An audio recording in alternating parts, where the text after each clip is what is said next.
Hello, this is Majid Ali. Welcome to my channel trick and click. दोस्तों, आज के इस वीडियो ट्यूटोरियल में मैं आपको किसी भी पीडीएफ फाइल को कन्वर्ट करना सिखाऊंगा एमएस एक्सेल की फाइल में। जैसे एक फाइल आपको स्क्रीन पर नजर आ रही है, इस फाइल को हम एमएस एक्सेल की फाइल में कन्वर्ट करेंगे। मोस्टली आपने डिफरेंट वीडियोस देखी होंगी या मुख्तलिफ तरीके बताए जाते हैं कि ऑनलाइन आप जाएं, किसी भी वेबसाइट में जाके किसी भी पीडीएफ फाइल को आप वहां पर कन्वर्ट कर देते हैं पीडीएफ टू एक्सेल। वहां पर आपकी फाइल्स कन्वर्ट हो जाती हैं, लेकिन कभी भी वो प्रॉपर कन्वर्ट नहीं होती। जैसे यहाँ पर मैं आपको दो एग्जांपल्स बताऊंगा। फर्स्ट तो मेरे पास एक ये वाली फाइल है जो कि रिजल्ट शीट वाली फाइल है, जिसमें एडमिशन डिटेल्स दिए हुए हैं, इसको हम कन्वर्ट करेंगे। और सेकंड नंबर पर मेरे पास एक दूसरी फाइल है जिसके अंदर कुछ कॉम्प्लिकेशंस हैं। वो कॉम्प्लिकेशंस क्या हैं? उनके अंदर जो है वो लाइन स्पेसिस यूज हुई हुई है एक कॉलम में, जो कि आगे सेल्स में जाके हमारे पास प्रॉब्लम करती हैं। ये दोनों फाइल्स मैंने कन्वर्ट करनी है अभी एमएस एक्सेल में।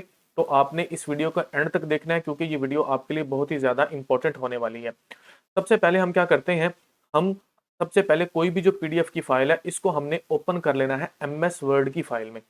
पहले हम जो सिंपल फाइल है जिसके अंदर कोई भी हमें प्रॉब्लम नहीं फेस करना पड़ेगा, जिसको हम सिंपली जो है वो लेके जा सकेंगे, पहले हम उससे स्टार्ट करते हैं। फिर आगे जो दूसरी हमारी एडवांस लेवल की जिसके अंदर जाके हमने कन्वर्जन करनी है, वो मैं आपको सिखाता हूँ। हमने क्या करना है, यहाँ से चले जाना है फाइल में। फाइल में जाने के बाद हमने इसको ओपन कर लेना है। याद रहे कि हम एम एस एक्सेल में कन्वर्ट कर रहे हैं, लेकिन एम एस एक्सेल में टेबल को कन्वर्ट करने के लिए पहले हमें लेके जाना पड़ेगा एम एस वर्ड में। यहाँ से हमने चले जाना है ओपन में। ओपन में जाने के बाद हम ब्राउज करेंगे और हम पाथ बताएंगे जहां पर हमारी वो फाइल पड़ी हुई है। तो सबसे पहले मैं मार्कशीट वाली जो फाइल है इसको मैं इस तरह से ओपन कर लेता हूँ। जैसे ही मैं इसके ऊपर जाकर डबल क्लिक करूंगा तो इस तरह से एक डायलॉग बॉक्स अपेयर होगा। ओके को प्रेस करने के बाद वो जो पूरे का पूरा टेबल था जो पीडीएफ की फाइल में था, वो हमें यहाँ पर कुछ इस तरह से मिल जाएगा। फिर हम क्या करेंगे, इस टेबल को हम सिलेक्ट कर लेंगे। सिलेक्ट करने के बाद हम प्रेस करेंगे कंट्रोल प्लस सी। कंट्रोल प्लस सी करने के बाद हम इसको ले जाएंगे एम एस एक्सेल की किसी फाइल में। एम एस एक्सेल की फाइल में जाने के बाद हम चले जाएंगे होम वाले टैब में, पेस्ट में, और यहाँ से जाके हमने प्रेस कर देना है इस पेस्ट वाले ऑप्शन को। जैसे ही यहाँ पर हम पेस्ट करेंगे तो हमारे पास वो जो पूरा टेबल है हमें कुछ इस तरह से मिल जाएगा। अब हमने क्या करना है, इसकी फॉर्मेटिंग्स में कुछ चेंजिंग कर लेनी है हमारी नीड के अकॉर्डिंग। हम क्या करते हैं, हम जो ऊपर वाले हमारे पास कॉलम है इन सभी को सिलेक्ट करके इनका साइज थोड़ा सा, जो इनकी विथ है उसको इंक्रीज कर लेते हैं। विथ इंक्रीज करने के बाद फ़ॉन्ट के स्टाइल को अगर आपने इंक्रीज करना है तो आप उसको इंक्रीज कर लीजिए। मजीद अगर आपकी विथ में कोई मसला आ रहा है तो आप उसको, उसका जो साइज है, उसका कलर है, वो सभी चीज़ें आप सिंपली यहाँ पर जाके एडजस्ट कर सकते हैं। जैसे मैंने यहाँ पर उसको एडजस्ट कर लिया और हमारी पूरी जो फाइल थी वो हमें यहाँ पर मिल जाएगी। ये था एक सिंपल मेथड जिसमें हमें कोई भी प्रॉब्लम यहाँ पर फेस नहीं करना पड़ रहा था। अब हम क्या करते हैं, हम दूसरी जो हमारे पास फाइल है उसको जाके ओपन करते हैं। उसके लिए हम फिर से एम एस वर्ड की कोई फाइल ओपन करते हैं और जाके प्रेस करते हैं कंट्रोल प्लस ओ, या फाइल में चले जाइए, वहां से जाइए ओपन में। ओपन में जाने के बाद हमने ब्राउज में जाना है। फिर से हमने पाथ बताना है उसका जहां पर हमारी फाइल पड़ी हुई है। तो मैं यहाँ से जाके जो दूसरे नंबर वाली हमारी फाइल थी उसको मैं ओपन कर लेता हूँ। जैसे ही हमारी वो फाइल ओपन हो गई तो टेबल ये देखिए हमारे पास कुछ इस तरह से हमें मिल रहा है। अब हमने क्या करना है, इस पूरे के पूरे टेबल को कर लेना है कॉपी। कॉपी करने के बाद अब हमने फिर से खोल लेनी है एम एस एक्सेल की फाइल और वहां पर जाके उसको हमने पेस्ट कर देना है। मैं यहाँ पर करता हूँ कंट्रोल प्लस वी। तो ये देखिए हमारे पास कुछ इस तरह से ये जो टेबल है ये पेस्ट हुआ। यहाँ पर प्रॉब्लम हमें कौन सी फेस करना पड़ रही है, अगर आप देखें तो यहाँ पर जितने भी हमारे पास फर्स्ट जो कॉलम था वो 3 रोज में आया है। ये देखिए डाटा आपस में मर्ज है। दूसरी जो हमारे पास कॉलम रो थी जिसको सीरियल नंबर 1 है, उसके अंदर कितने सेल्स हैं वो डिवाइड हो चुके हैं। यही जो मेन प्रॉब्लम है इसको हमने सॉर्ट आउट करना है, क्योंकि जब भी आप कोई फाइल कन्वर्ट करते हैं उसको पीडीएफ से एक्सेल में, तो हमें ये वाली प्रॉब्लम फेस करना होती है।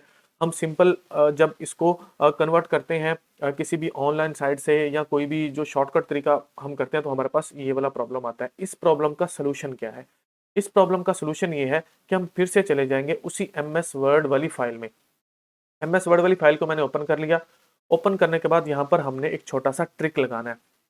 वो ट्रिक क्या है, हमने यहाँ पर प्रेस करना है कंट्रोल प्लस एच। जैसे ही कंट्रोल प्लस एच को प्रेस करेंगे तो हमारे पास फाइंड एंड रिप्लेस वाला डायलॉग बॉक्स अपेयर होगा, जैसे यहाँ पर आपको नजर आ रहा है। यहाँ से हमने क्या करना है, हमने फाइंड वर्ड पर कर्सर ले जाना है और चले जाना है मोर वाले ऑप्शन पे। मोर वाले होने के बाद हमें स्पेशल का एक बटन मिलेगा, तो एक पूरी जो है हमारे पास लिस्ट अपेयर होगी। सबसे ऊपर ऊपर हमें मिलेगा पैराग्राफ मार्क। हमने जाके पैराग्राफ मार्क पर क्लिक करना है तो ये साइन और साथ में पी हमें मिलेगा। अगर आप इसको सिंपली खुद से टाइप करना चाहते हैं तो आप टाइप भी कर सकते हैं। और रिप्लेस विद में जाके हमने सिंपल एक स्पेस देनी है, सिंगल स्पेस, और हमने कर लेना है रिप्लेस ऑल। जितनी भी रिप्लेसमेंट होंगी वो हमें बता देगा। यहाँ पर हमारे पास 69 रिप्लेसमेंट जो है वो हुई है, और हमने प्रेस कर देना है ओके, और इसको हमने कर देना है क्लोज। अब हमने क्या करना है, सिंपल इस पूरे टेबल को कर लेना है यहाँ से कॉपी। सेलेक्ट किया और कर दिया कंट्रोल+C। चले जाते हैं फिर से MS एक्सेल की फाइल में जिसमें हम इसको कन्वर्ट करने वाले थे, और जाके प्रेस कर देंगे कंट्रोल+V। जैसे ही मैंने कंट्रोल+V को प्रेस किया, ये देखिए हमारा पूरे का पूरा डाटा जो है वो बिल्कुल फिट आ चुका है। ये देखिए यहाँ पर कोई भी किसी भी किस्म की प्रॉब्लम हमें फेस नहीं करना पड़ रही। हर सेल अलग अलग है। मैं किसी भी सेल के ऊपर जाके जब मैं क्लिक करता हूँ तो ये देखिए ये हमें बता रहा है कि ये D2 है, इसका सेल का एड्रेस ये E2 है। इस तरह से हम हमारे डाटा को लेके आ सकते हैं जिसके अंदर हमारे पास स्पेसिस ऐड होती हैं। अब हम क्या करते हैं, इसके अंदर थोड़ी बहुत चेंजिंग कर लेते हैं। यहाँ पर 2 और 3 था तो यहाँ पर जाके आप आल्ट और एंटर प्रेस कीजिए तो ये देखिए इसकी सेटिंग्स जो है वो हमारे पास हो चुकी हैं। जहाँ पर एक से ज्यादा नंबर्स हैं, आल्ट एंड एंटर को प्रेस किया और हमारा पूरे का पूरा टेबल जो था, जो कि एक PDF की फाइल में था, उसको हमने कन्वर्ट कर लिया MS एक्सेल की इस फाइल में। इस तरह से इन ट्रिक्स को यूज करते हुए आप कभी भी कोई भी प्रॉब्लम नहीं फेस करेंगे। पहले आपने PDF को ले जाना है MS ऑफिस में, जिसको MS वर्ड में, और उसके बाद आपने वहां से उसको कॉपी कर लेना और उसको ले आना है आपने MS एक्सेल में। ये 2 स्टेप आपने फॉलो करने हैं और आपकी जो PDF है वो बिल्कुल परफेक्टली कन्वर्ट हो जाएगी MS एक्सेल की फाइल में। अगर ये वीडियो आपके लिए हेल्पफुल है और मजीद इस तरह की वीडियोस देखना चाहते हैं तो मेरे यूट्यूब के चैनल ट्रिक एंड क्लिक को सब्सक्राइब कीजिए और फेसबुक के पेज को फॉलो कीजिए। Thank you so much.